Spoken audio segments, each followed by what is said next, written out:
Inscreva-se no nosso canal e não se esqueça de ativar as notificações clicando no sininho. Assim, você fica por dentro das entrevistas, bate-papos, maratonas, aulões, análises de editais e ainda acompanha de perto os conteúdos exclusivos do Exame de Ordem. Termina a legislação para se apresentar perante o eleitorado e concorrer a um cargo público. O que ocorre, no entanto, é que a Lei Complementar 64, lá dos idos de 1990, ela era demasiadamente branda. Para início de conversa, essa inelegibilidade, quando declarada, era apenas de 3 anos e pressupunha aí que somente a partir do trânsito em julgado da sentença judicial é que se declarava a inelegibilidade dessas pessoas, desses políticos.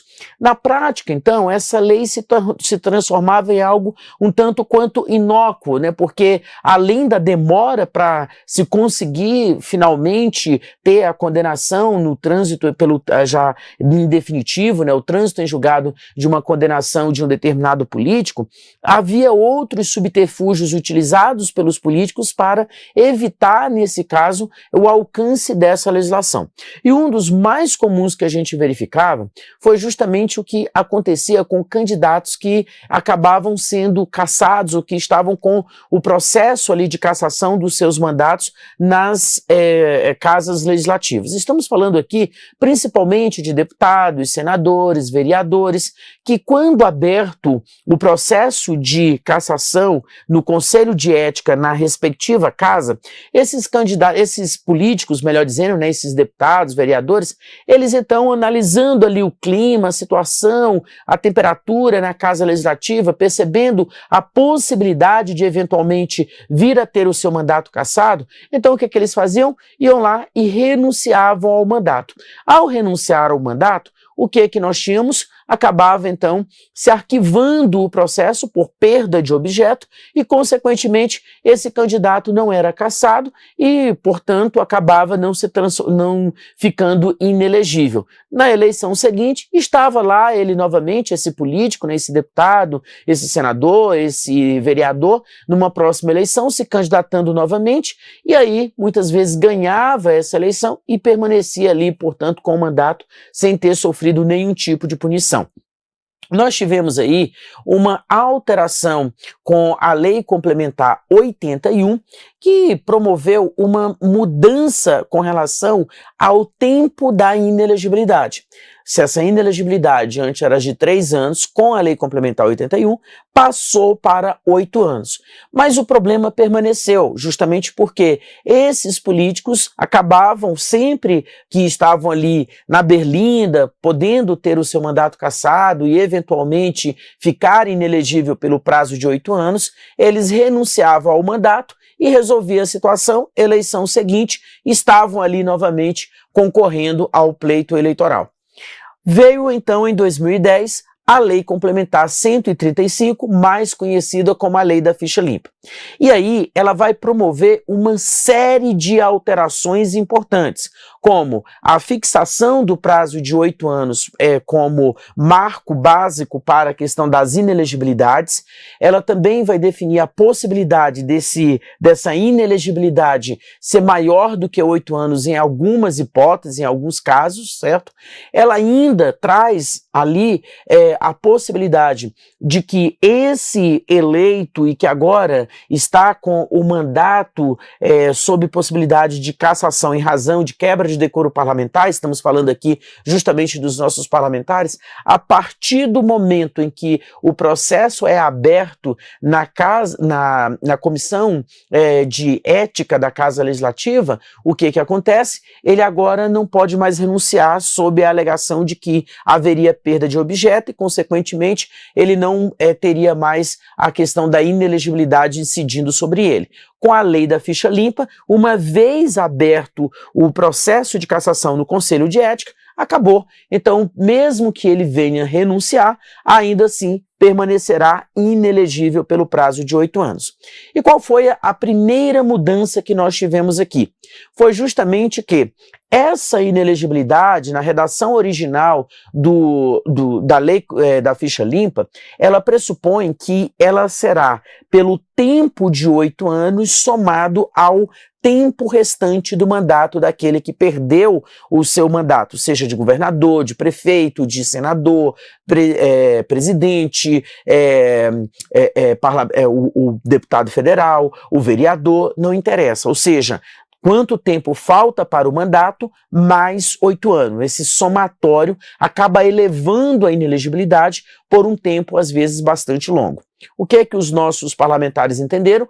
Que esse dispositivo acabava gerando ali uma espécie de injustiça. E essa foi uma das primeiras alterações promovidas na legislação. Vamos entrar em detalhes sobre isso com o materialzinho que eu trouxe aqui para você, porque aí você vai ter a oportunidade de verificar melhor cada um dos pontos que nós temos aqui, tá certo? Eu estou te acompanhando aqui pelo chat, já quero desejar aqui boa noite para o Lu Santos, para Gessilmara, né, que aparecem aí. Qualquer dúvida podem comentar e a gente vai trazendo aqui as anotações necessárias. Antes, olha só um recadinho básico, vote aqui no nosso prêmio Reclame Aqui, estamos aqui concorrendo e queremos aí mais uma vez o nosso campeonato, ser campeão. Nós temos aí já 7 títulos, queremos o 8º, tá bom? Muito bem, deixa eu aqui trazer para você alguns itens relevantes sobre a questão da lei da ficha limpa, que eu considero fundamental antes da gente dar sequência aqui no assunto. A Lei Complementar 135 de 2010, conhecida justamente como Lei da Ficha Limpa, ela traz aqui então algumas alterações importantes, né? Primeiro que a gente vai destacar, fixação do prazo mínimo de inelegibilidade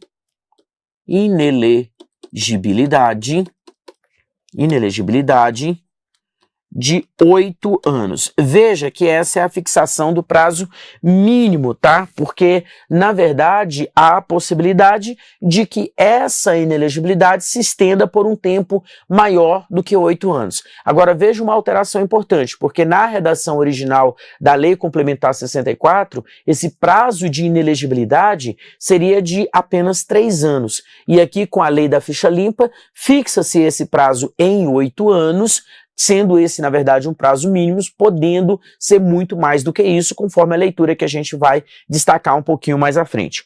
Um outro aspecto importante é justamente hipótese de decretação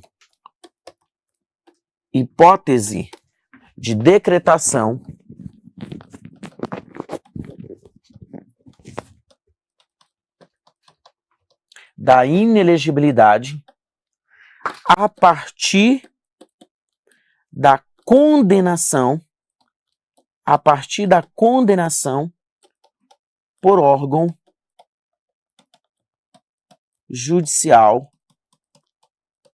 colegiado. Aqui, outro ponto relevante, tá? Inclusive, essa questão da hipótese, né, de decretação da inelegibilidade a partir da condenação por órgão colegiado foi objeto de uma ação direta de inconstitucionalidade sob a alegação de que estaria se violando ali o princípio da presunção de inocência. O entendimento, no entanto, do STF, no julgamento da ADI, foi de que o objeto jurídico aqui a ser protegido era justamente a lisura das eleições, a questão da probidade, a questão da moralidade do processo eleitoral e a vontade livre do eleitor. E nesse sentido, justificava-se que você retirasse do pleito aqueles candidatos que não estariam, portanto, devidamente aptos, porque havia ali uma condenação por órgão colegiado. Ou seja, nesse sentido, você conseguiu já evitar aquela situação de candidatos que somente eram retirados do pleito a partir do momento que houvesse o chamado trânsito em julgado de uma sentença.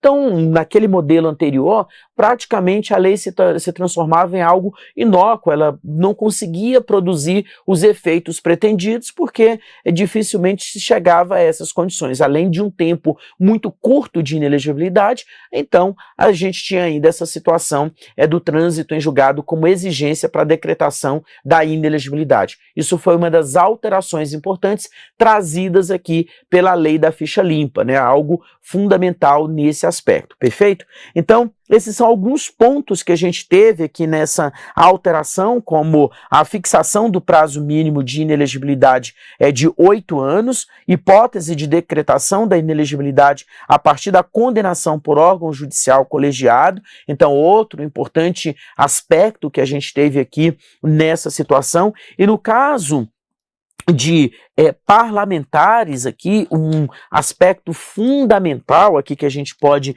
chamar a atenção é que a inelegibilidade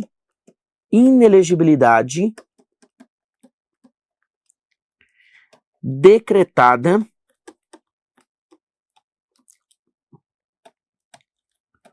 a partir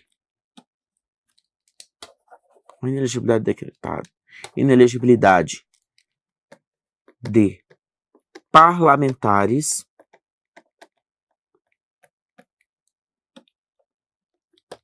que perderam o mandato por quebra de decoro parlamentar,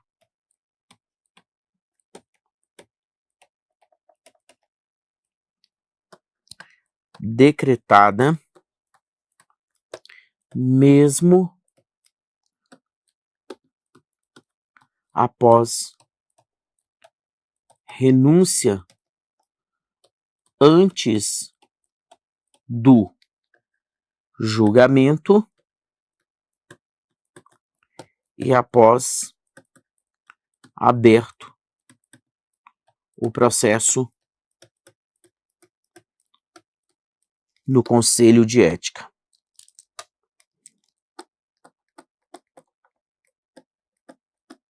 Como assim? Vamos lá, deixa eu te explicar isso aqui melhor. Inelegibilidade de parlamentares que perderam o mandato por quebra de decoro parlamentar, decretada mesmo após renúncia antes do julgamento e após aberto o processo no Conselho de Ética. Então vamos lá, deixa eu te explicar isso de uma forma bem tranquila para você entender. O que nós tínhamos ali antes da lei da ficha limpa? O parlamentar que foi aberto ali um processo contra ele no Conselho de Ética por quebra de decoro parlamentar, ele fazia uma espécie de leitura, de análise, vendo ali como é que estava o clima na casa. Percebendo que, de fato, havia uma grande possibilidade dele vir perder o mandato em razão justamente dos atos que ele havia cometido, o que ele fazia? Opa, antes do processo ir a julgamento, eu vou então renunciar. Eu renunciando, ocorre o arquivamento do processo por perda de objeto e aí não vai ser decretada a inelegibilidade no meu caso. E aí, na eleição seguinte, eu posso me candidatar normalmente. E, de fato, era isso que acontecia. Com a lei da ficha limpa, o que aconteceu? Foi, então, estipulado justamente o seguinte, olha, após a abertura do processo no Conselho de Ética, se o parlamentar, ele renuncia, ele já fica automaticamente inelegível, ou seja, se ele renunciou, pressupõe que era justamente para tentar burlar a regra, para tentar fugir da punição. Então, se ele renunciou, ele já está automaticamente inelegível. E aí, essa inelegibilidade, ela passa a ser contada pelo tempo que restava do mandato mais 8 anos. Então, imagine que eu estou no meu 2º ano de mandato parlamentar, teria ainda mais 2 anos, e aí foi aberto o processo lá no Conselho de Ética por quebra de decoro parlamentar. Eu, então, percebendo a situação, falei, caramba, eu vou acabar perdendo o meu mandato. Vou renunciar. Não adianta mais. Se você renunciar, ainda assim vai ficar inelegível. E aí, na redação lá da Lei Complementar 135, da ficha limpa, o que ela determinava? Faltam ainda 2 anos para o término do mandato. Pois bem, você fica inelegível pelo prazo de 2 anos, que é o tempo que falta para o término do mandato, mais 8 anos. No fim das contas, essa inelegibilidade nesse tempo que eu estou falando aqui, nesse exemplo que eu estou utilizando, né, nessa hipótese, eu ficaria inelegível pelo prazo de 10 anos. 2 anos que referem-se ao tempo restante do meu mandato parlamentar, mais 8 anos. Imagine um senador da República que eventualmente perdesse o mandato ali no 2º ano de mandato. Ainda faltaria 6 anos para ele terminar o seu mandato. Ficaria inelegível pelo prazo de 6 anos, mais 8 anos, somando, portanto, 14 anos de mandato, 14 anos de inelegibilidade. E assim a gente tem outras situações que são postas pela lei das inelegibilidades, né, pela lei da ficha limpa, como é o caso da improbidade administrativa, que tem como implicação, conforme o que dispõe lá a Constituição Federal no seu artigo 15, ela acaba gerando uma das consequências que é a suspensão dos direitos políticos. E aí a lei da improbidade administrativa estabelece qual é o tempo, conforme o tipo de improbidade administrativa que foi cometido, qual é o tempo de suspensão dos direitos políticos que a pessoa vai ficar. O que determina a lei da ficha limpa? Que a pessoa, então, sendo condenada pelo ato de improbidade administrativa, ela vai ficar com a inelegibilidade decretada pelo tempo da suspensão dos direitos políticos, mais 8 anos. Com isso, você tem aí pessoas que estão condenadas e que vão ficar inelegíveis por 20 anos, por 30 anos, em razão de todas essas situações colocadas. Vejam, com a emergência da Lei Complementar 219, agora do finalzinho de setembro, todas essas situações, então, elas foram alteradas, ficando muito mais brando do que havia sido determinado anteriormente pela lei da ficha limpa. E nunca é tarde demais, nunca é demais a gente estar destacando que a lei da ficha limpa é um projeto de iniciativa popular. Então tem todo um apelo muito significativo na forma como ela foi colocada. Mas é claro que aqui para você há um interesse um pouco diferenciado, que é justamente como isso pode aparecer na sua prova.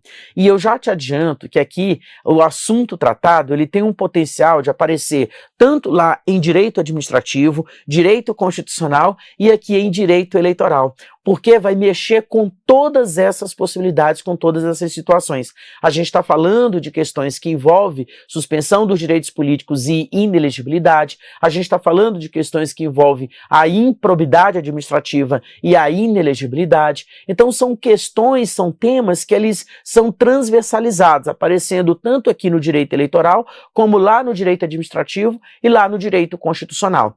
Essa lei complementar 219 foi aprovada antes da edição do teu exame 45, né? O edital, salvo engano, foi publicado ali no dia 1º de outubro, ou foi no dia 2 de outubro, e essa legislação ela foi sancionada e publicada no Diário Oficial antes da publicação do edital da OAB. Por que eu estou chamando a atenção para isso?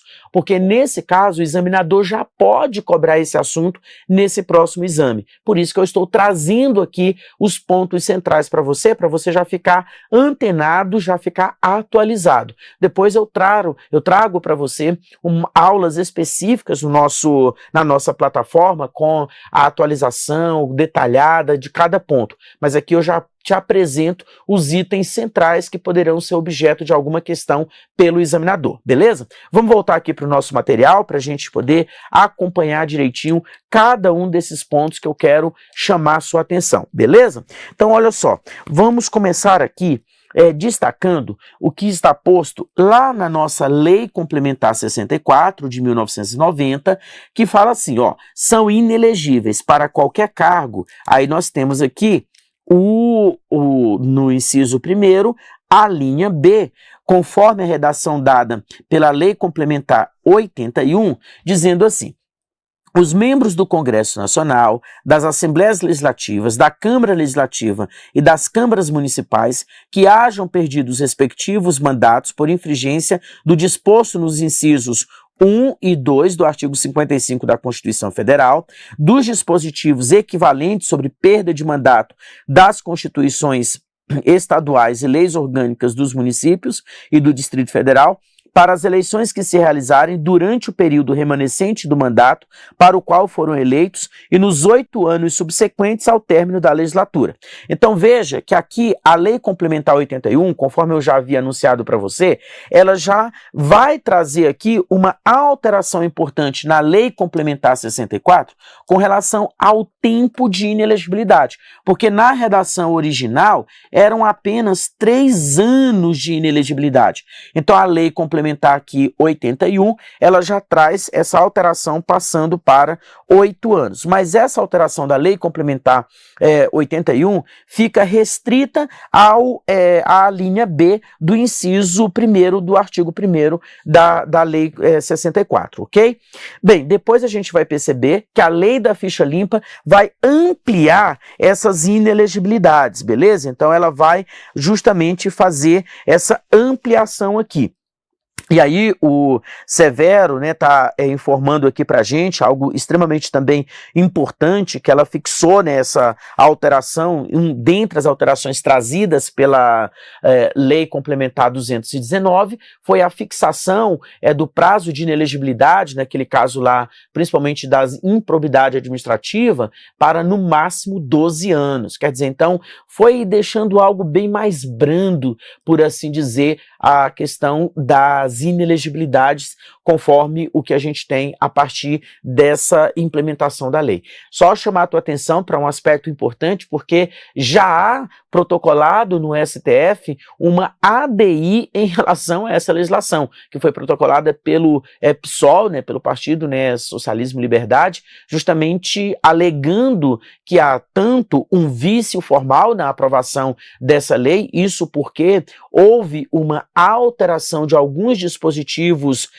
no Senado e aí não retornou à Câmara para a sua devida revisão e já foi direto para a sanção presidencial. Então, nesse caso, o que alega o partido é justamente que houve um vício formal no caso dessa lei. Daí a questão justamente da ADI. Além disso, alega na ADI outras questões como a violação, a vedação ao retrocesso, a violação ao princípio da soberania popular e uma série de questões. Vamos ver agora como vai ficar, porque a gente tem uma batalha judicial no que se refere a essa questão da legislação. Mas, de qualquer maneira, ela está valendo, é isso que importa para nós e o que eventualmente pode cair na sua prova do exame de ordem. Voltando então aqui, para a gente poder dar sequência, o Severo acabou apagando a mensagem dele, uma informação importante, ele acabou apagando, não precisava. Vamos dar sequência aqui. Vamos lá. E aí, como esse dispositivo foi alterado pela lei aqui complementar 219? Ela diz assim: os membros do Congresso Nacional, das Assembleias Legislativas, das Câmaras Legislativas, das Câmaras Municipais, que tenham perdido os respectivos mandatos por infringência do disposto nos incisos 1 e 2 do caput do artigo 55 da Constituição Federal ou dos dispositivos equivalentes sobre a perda de mandato das constituições estaduais, das leis orgânicas dos municípios e do Distrito Federal, nos 8 anos subsequentes à data da decisão que decretar a perda do cargo eletivo. Veja, qual é a principal diferença? Justamente porque, vamos imaginar aqui uma situação hipotética, O parlamentar que tem ainda 2 anos de mandato, ainda faltam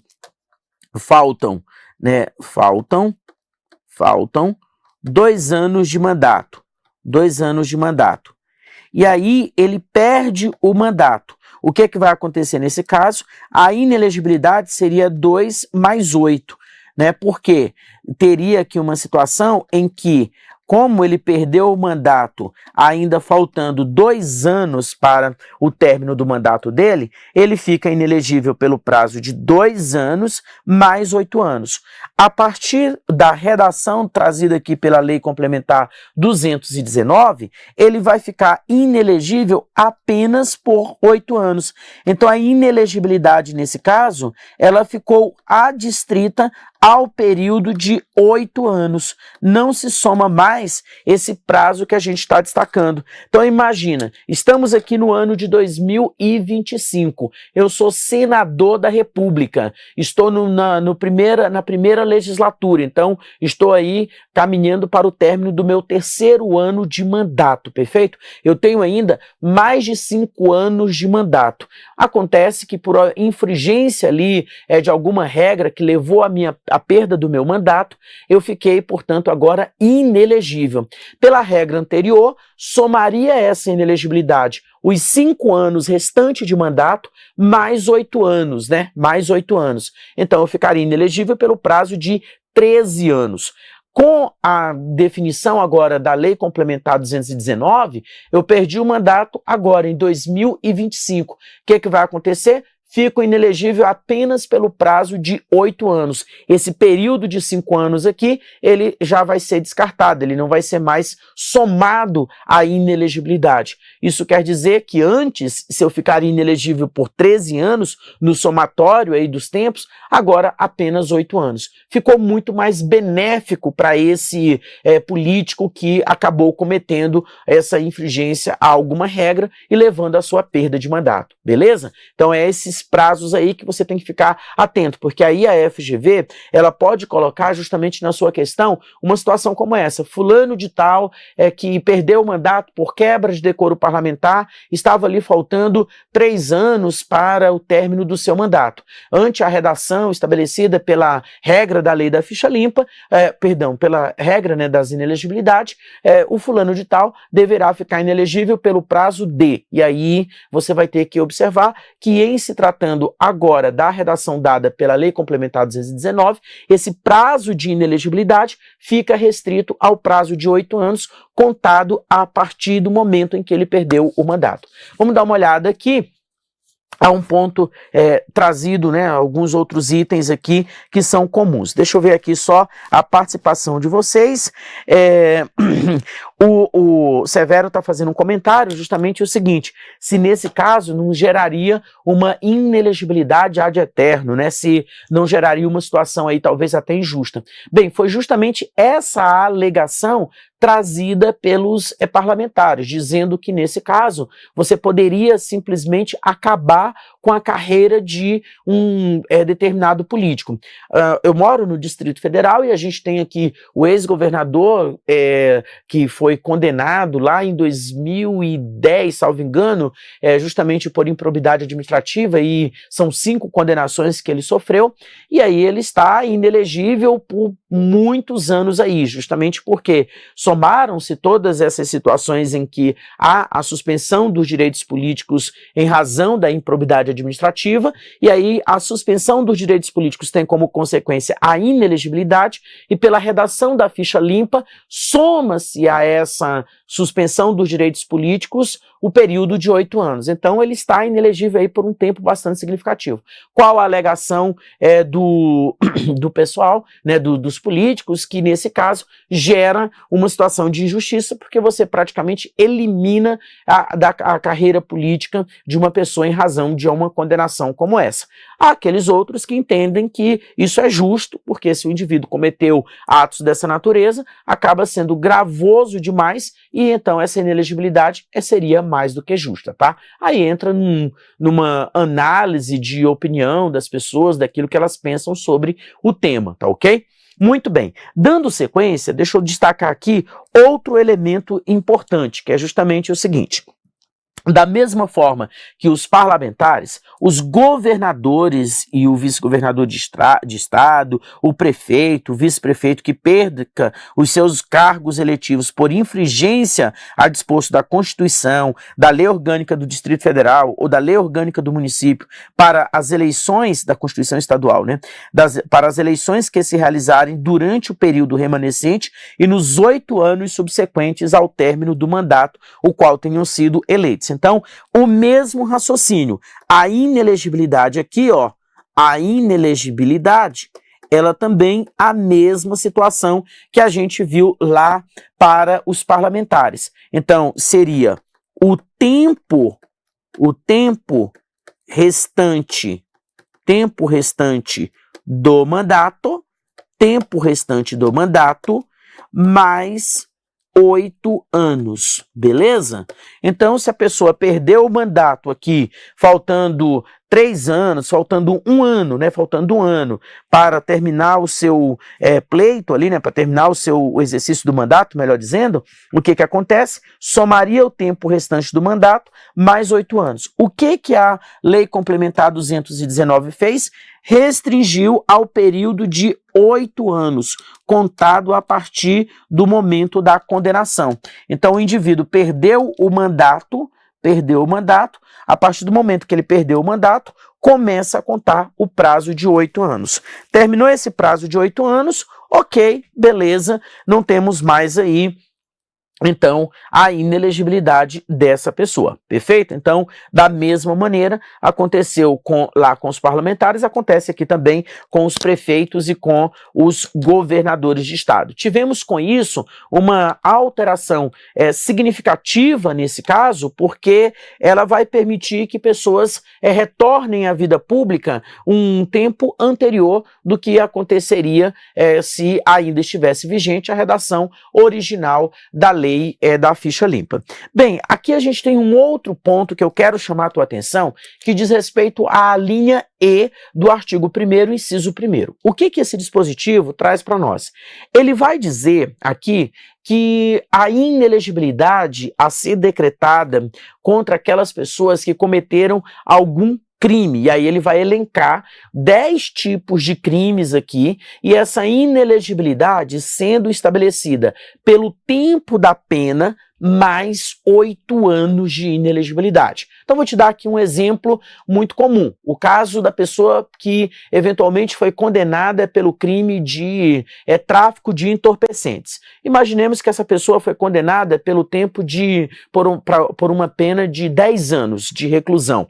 Pois bem, a inelegibilidade dela vai ser declarada, nesse caso, pelo tempo de 10 anos, que é o tempo da pena, mais 8 anos de inelegibilidade. Além disso, essa inelegibilidade passa a ser contada a partir do momento da condenação por um órgão colegiado. Veja, não há necessidade de ocorrer o trânsito em julgado da sentença condenatória.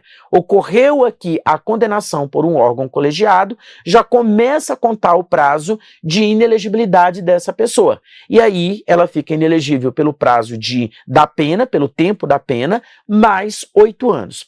O que foi alterado com a Lei Complementar 219? É que dos 10 crimes que estão, dos 10 tipos, na verdade são mais de 10 crimes, né? Porque ele vai trazendo ali vários tipos de crimes. Desse rol de 10 tipos de crimes, 5 deles foram excluídos dessa contagem do tempo da pena. Vamos verificar isso para a gente entender um pouco melhor o que está disposto aqui. Olha só. Na redação original trazida pela Lei Complementar 135, ela diz assim, que estão inelegíveis para qualquer cargo eletivo os que forem condenados em decisão transitada em julgado ou proferida pelo órgão judicial colegiado, desde a condenação até o transcurso do prazo de 8 anos após o cumprimento da pena. Por quais crimes? Por esses aqui, ó. Crime contra a economia popular, a fé pública, a administração pública e o patrimônio público. Contra o patrimônio privado, estamos falando aqui de roubo, furto, estamos falando aqui de latrocínio, enfim, o sistema financeiro, mercado de capitais, previstos na lei que regula a falência. Contra o meio ambiente, a saúde pública, os eleitorais, para os quais a lei comine pena privativa de liberdade, de abuso de autoridade, nos casos em que houver condenação à perda do cargo ou à inabilitação para o exercício da função pública. Pois bem, a gente para aqui, olha só. Na redação original do dispositivo da lei da ficha limpa, aqui nesse caso, nós temos a inelegibilidade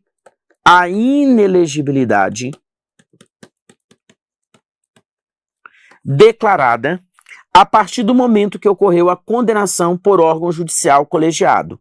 Nesse caso, temos o tempo da pena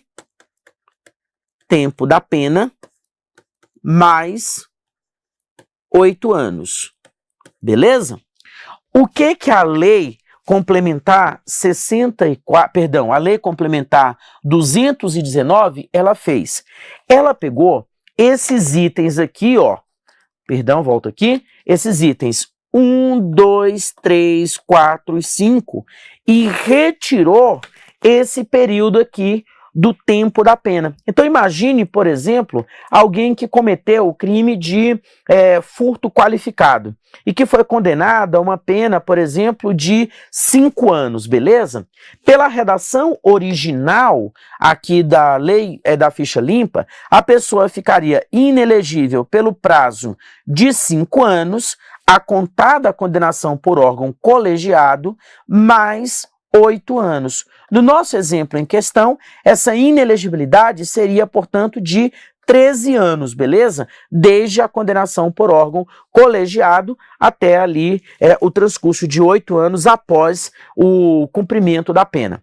Pois bem, a partir do momento em que nós temos agora essa nova redação trazida pela Lei Complementar 219, olha como ficou a redação. Os que forem condenados em decisão transitada em julgado ou proferida por órgão judicial colegiado, desde a referida condenação até o transcurso do prazo de 8 anos, tá? Então, aqui, o que acontece? Esses aqui, nesse meu exemplo, a pessoa iria ficar inelegível apenas pelo prazo de 8 anos. Ela foi condenada a 5 anos de reclusão, mas ficaria inelegível pelo prazo de 8 anos apenas, perfeito? Então veja que nesse caso, esses crimes que fazem parte desse rol aqui, eles são excetuados de se ter a inelegibilidade declarada pelo tempo da pena, mais 8 anos.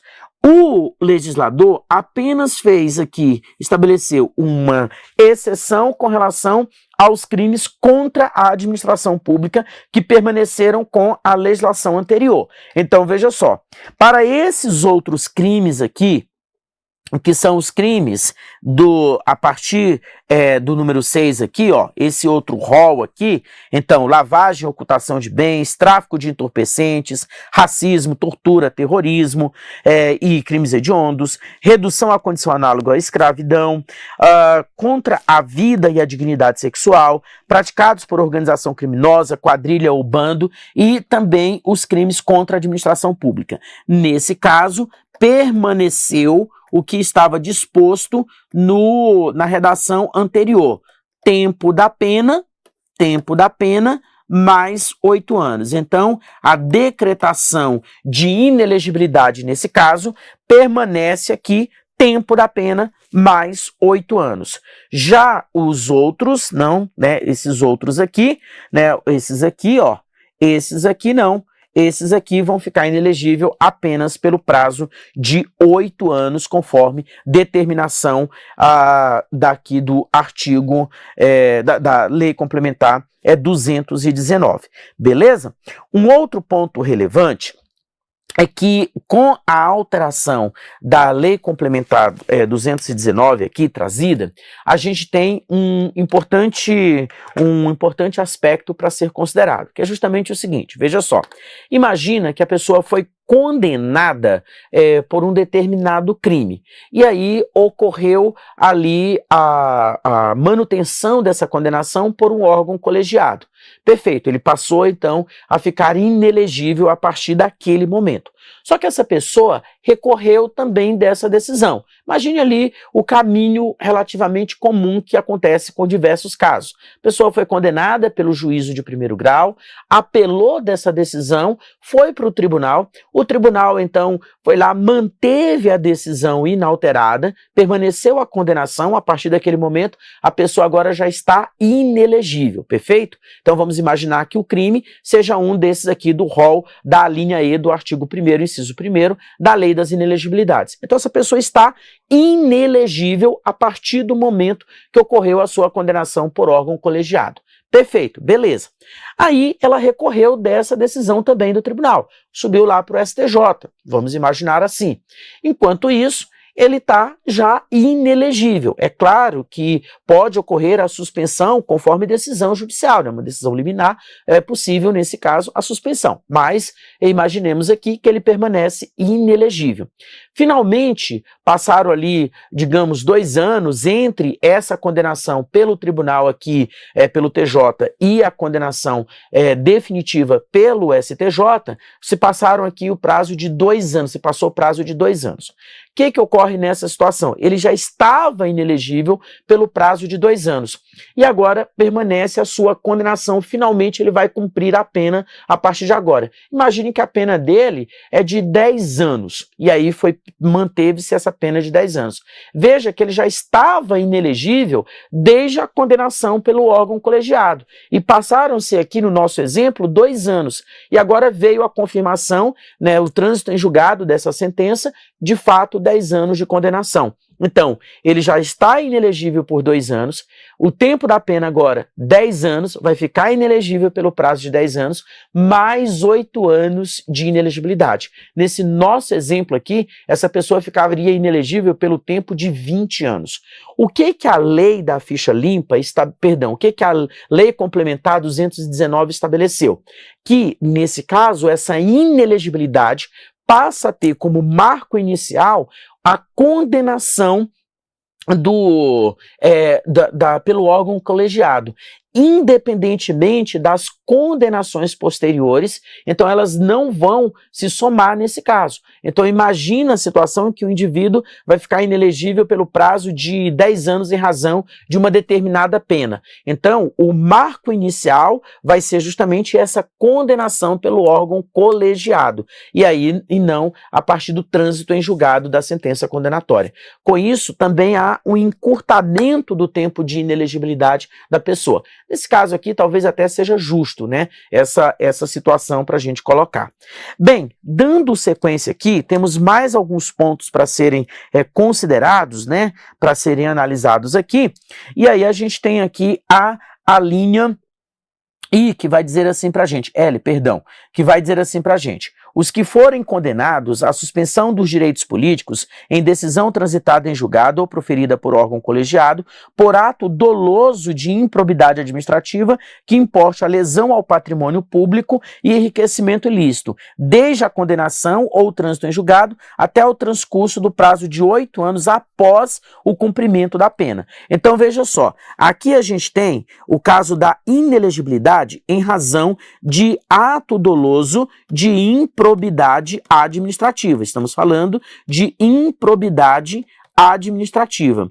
O que a improbidade administrativa leva como consequência, né? Tem aqui como consequência justamente a suspensão dos direitos políticos, nos termos do que estabelece o artigo 15 da Constituição Federal. Suspensão dos direitos políticos. Perfeito? O que define a inelegibilidade aqui desse dispositivo? Nesse caso, a inelegibilidade, ela vai ser decretada da seguinte forma: o tempo de suspensão dos direitos políticos, né, conforme a condenação que foi estabelecida, mais 8 anos. Essa é a redação original dada pela Lei Complementar 135, a nossa Lei da Ficha Limpa. O que determinou aqui a Lei Complementar 219? Qual foi a alteração proferida aqui? Essa alteração foi justamente o seguinte, que aqueles que forem condenados à suspensão dos direitos políticos em decisão transitada em julgada ou proferida por órgão judicial colegiado por ato doloso de improbidade administrativa que importe concomitantemente na parte dispositiva da decisão lesão ao patrimônio público e enriquecimento ilícito, veja que aqui a gente tem uma conjunção. É necessário que ocorra concomitantemente tanto a lesão ao patrimônio como o enriquecimento ilícito. Toma cuidado que a FGV gosta desse tipo de coisa. Se aparecer apenas lesão ao patrimônio, mas não ocorreu o enriquecimento ilícito, então não há que se falar da incidência desse dispositivo aqui. Se ocorreu apenas o enriquecimento ilícito sem lesão ao patrimônio, que não é possível isso acontecer, né, nesse caso de improbidade administrativa, mas ele exige justamente essa conjunção, que tenha ocorrido a lesão ao patrimônio e o enriquecimento ilícito para que seja decretada essa inelegibilidade. Agora veja, se na redação original da lei da ficha limpa essa suspensão dos direitos políticos geraria inelegibilidade pelo tempo dessa suspensão mais 8 anos, aqui agora veja como é que ficou, né? Desde a condenação por órgão colegiado até transcurso o prazo de 8 anos. Então, ficou limitado ao prazo de 8 anos aqui essa inelegibilidade. Tudo bem que aqui a gente tem uma situação curiosa, que é justamente o seguinte: a pessoa que sofre a suspensão dos direitos políticos, ela vai ficar inelegível em razão justamente dessa suspensão dos direitos políticos. O que muda na prática é porque antes, em razão da improbidade administrativa, da condenação por ato de improbidade administrativa, essa suspensão dos direitos políticos contava aquele prazo mais 8 anos. Com essa nova redação, não tem mais isso, é apenas o prazo de 8 anos, podendo chegar até o limite de 12 anos, conforme o nosso colega Severo aí no chat já havia inclusive comentado. Beleza? Uma outra alteração, para finalizar aqui, que eu quero destacar para você, diz respeito à questão da cessação das condições das causas de inelegibilidade, tá? Isso aqui é importante também, que a banca pode te cobrar. Mas antes da gente dar sequência, para finalizar isso aqui, só queria te pedir aí para que você se inscreva no nosso canal, se ainda não fez, para você ativar o sininho aí de notificações e deixar seu like, que é sempre bacana para nós aqui, e uma forma aí de você também valorizar o trabalho que a gente está fazendo aqui, beleza? Então te agradeço aí se você deixar o seu like e também se inscrever no nosso canal, isso é extremamente importante. Vamos voltar aqui para o nosso assunto. Bem, olha só. Lá na Lei das Eleições, Lei 9.504, ele destaca, dentre outras coisas, a questão do chamado registro de candidatura. O registro de candidatura é feito perante a Justiça Eleitoral. Então, após os candidatos serem escolhidos pelos partidos políticos em convenção partidária, o próprio partido vai fazer a solicitação do registro de candidatura dos seus candidatos perante a Justiça Eleitoral. No momento em que a Justiça Eleitoral está analisando ali os pedidos de registro de candidatura, a Justiça Eleitoral já pode verificar se aqueles candidatos eles possuem ou não a condição de elegibilidade, se sobre esses candidatos pesa alguma causa de inelegibilidade ou se está ausente algum tipo de documentação. Pesando alguma causa de inelegibilidade ou tendo ali a ausência de alguma condição de elegibilidade, a Justiça Eleitoral, né, o juiz eleitoral, ele pode de ofício indeferir o pedido de registro. É claro que ele vai depois abrir o prazo ali de 72 horas para que esse candidato possa apresentar ali o seu recurso e sanar eventual problema que existe no seu registro de candidatura. Então, ele tem sim o direito à ampla defesa e o contraditório, mas o fato é que ele vai analisar ali no momento do registro de candidatura, isso já pode ser feito de ofício e tem que ser feito pelo juiz eleitoral quando ele está analisando o registro de candidatura. Aí tem uma situação que é bem interessante, que é justamente o seguinte: lá na Lei 9.504, no artigo 10, parágrafo 11, ele diz o seguinte, que se ocorrer ali uma situação de causa de inelegibilidade, se a pessoa estiver, por exemplo, inelegível ou tem ausência de condição de elegibilidade, o que acontece? O juiz eleitoral, então, ele já tem ali a possibilidade de indeferir o pedido de registro de candidatura. Mas se essa inelegibilidade cessar, né, tiver uma inelegibilidade, mas ela tiver a cessação superveniente, ele pode, então, fazer o registro da candidatura normalmente. Deixa eu te explicar isso melhor, trazendo aqui um exemplo bem interessante, perfeito? Olha só, lá em 2022, as eleições, né, do primeiro turno, aconteceram no dia 2/10/2022. Imagine que alguém foi condenado por abuso de poder político nessa eleição de 2022, eleições de 2022. Então, essa pessoa foi condenada a 8 anos de inelegibilidade. Essa inelegibilidade vai ter como marco inicial o dia 2 de outubro de 2022. Ela vai ficar inelegível por 8 anos, inelegível por 8 anos, até o dia 2/10/2030. Perfeito? Prazo de 8 anos. Aí, essa pessoa agora está lá no ano de 2030, vamos agora ir para o futuro, e lá no ano de 2030, essa pessoa quer se candidatar para um cargo eletivo. Estamos aqui em 2030. A eleição vai acontecer aqui, olha só, o registro de candidatura, o registro deverá acontecer até o dia 15/8/2030 nesse caso. E as eleições, elas deverão acontecer no dia 6 de outubro, tá? De 2030. Como é que eu sei isso? É justamente porque a lei das eleições diz que o primeiro turno das eleições acontecerá no primeiro domingo de outubro. E lá no ano de 2030, o primeiro domingo de outubro vai ocorrer justamente no dia 6 de outubro, beleza? O que nós temos nesse exemplo em questão?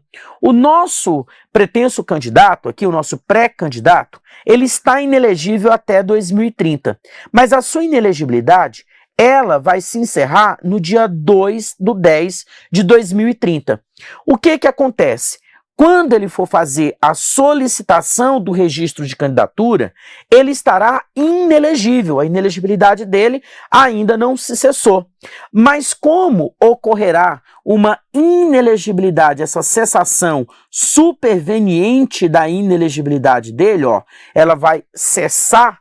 Então, o que acontece? O juiz eleitoral deverá decretar aqui, o juiz deverá deferir o registro dessa candidatura. As condições de elegibilidade e as causas de inelegibilidade devem ser aferidas no momento da formalização do pedido de registro da candidatura. Então, o que acontece? No momento do registro de candidatura, o juiz eleitoral está olhando lá. Eita, o fulano aqui está inelegível, então ele não pode ser candidato, eu vou indeferir o pedido dele. Mas aí dá a sequência aqui, na sequência diz assim: ressalvadas as alterações fáticas ou supervenientes ao registro que afastem a inelegibilidade. Beleza, ele está inelegível no momento do registro de candidatura, lá em agosto. Mas essa inelegibilidade, ela vai se cessar. Só que aqui a legislação não estabeleceu quando seria contada essa cessação. Daí, o TSE editou a súmula de número 70 para poder viabilizar o que dispõe o parágrafo 10 do artigo 11 da Lei 9.504. Diz: o encerramento do prazo de inelegibilidade antes do dia da eleição constitui fato superveniente que afasta a inelegibilidade, nos termos do artigo 10, do artigo 11, parágrafo 10 da Lei 9.504. Então, no nosso exemplo aqui, ó, o nosso candidato, que é lá no dia 2, antes da eleição, portanto, antes da eleição, cessa a inelegibilidade dele, então ele vai poder se candidatar normalmente porque ocorreu uma inelegibilidade superveniente. Perfeito? Beleza? Então, foi fixado, conforme disciplina aqui da jurisprudência do TSE, a data da eleição como o marco, né, final ali, então antes do dia da eleição, para que essa inelegibilidade superveniente venha de fato se cessar. Ocorre que a alteração promovida pela Lei Complementar 219 ampliou esse prazo. Em vez de ser até a data da eleição, colocou aqui até a diplomação. E isso vai favorecer muitas pessoas. Vou te dar aqui um exemplo interessantíssimo. Lá em 2020, em razão da Covid-19, nós tivemos a aprovação da emenda constitucional número 107. E essa emenda constitucional alterou a data da eleição. A data da eleição naquele momento, em vez de ser lá em outubro, primeiro domingo de outubro, passou a ser o dia 15 de novembro. Com isso, imagina o seguinte: alguém que estava inelegível para as eleições de 2028, porque havia sofrido uma condenação, e aí ele ficaria inelegível até o dia 15 de novembro de 2028, não poderia se candidatar nas eleições que irão se realizar, nas eleições municipais em 2028, por uma razão muito simples. Lá em 2028, essas eleições vão se realizar em outubro, e essa pessoa estaria inelegível até o dia 15 de novembro. Então essa pessoa não poderia se candidatar. Mas aí, a Lei Complementar 219 disse assim: não, essa cessação da inelegibilidade ocorrendo até a data da diplomação, então pode.